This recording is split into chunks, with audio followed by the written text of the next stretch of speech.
In Dachau, where it all began, prisoners were tortured and murdered for 12 years.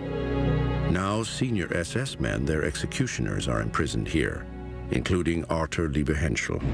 When questioned, he maintains his innocence.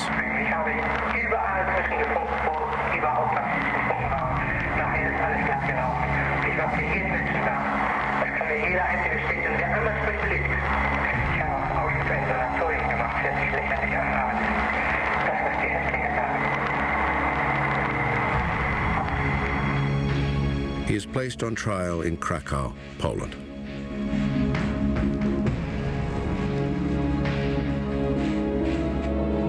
At the very end, I believe he came to terms with it.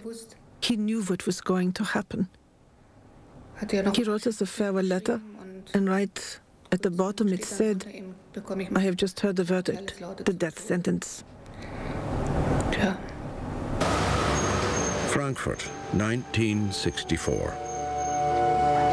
After years of evading justice, SS men from Auschwitz are on trial, including Hans Stark.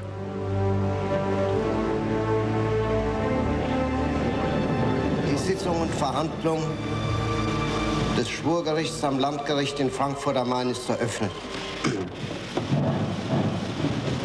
Up to that moment, my brother hadn't said a word to his wife or family about having served in Auschwitz.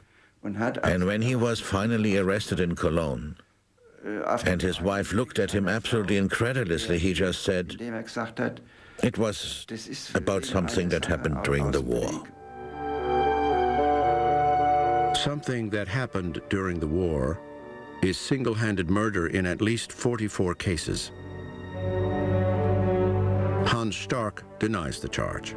The thing I simply can't forgive is that he always refused to admit what actually happened,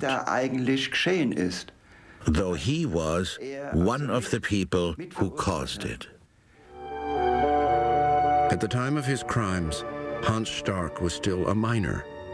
He is charged according to juvenile law and is sentenced to 10 years in prison.